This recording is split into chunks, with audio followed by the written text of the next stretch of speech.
Sa parking lot ng isang mall sa Cainta, Rizal, nabisto ang tatlong lalaking nagbebenta umano ng mahigit 2 milyong pisong halaga ng hinihinalang shabu nitong Sabado. Arestado sa drug buy-bust operation ang 46 anyos na operations manager ng isang security agency.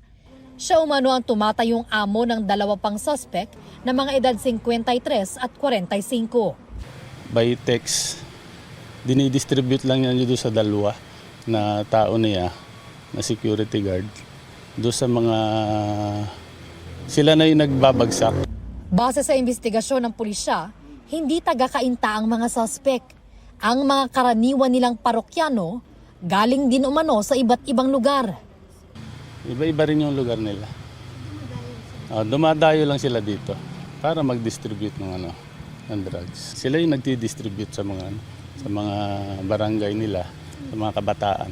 Based on the investigation, hindi lang naman dito sa Cainta. Nagdadala rin sila sa ibang lugar, yung mga kalapit bayan natin dito.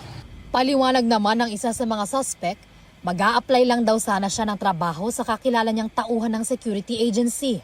Wala raw siyang kinalaman sa pagbebenta ng iligal na droga. Hindi po sa akin, ma'am. Wala po akong ganon. Wala naman akong alam na kasalanan sa sarili ko. Kaya nga humarap lang ako kahit papano dahil talagang papatunay ko na wala akong ginawa ng ganyan. Tumanggi namang humarap sa amin ang 2 pang suspect.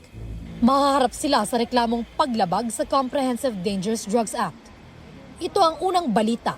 Bea Pinlac para sa GMA Integrated News.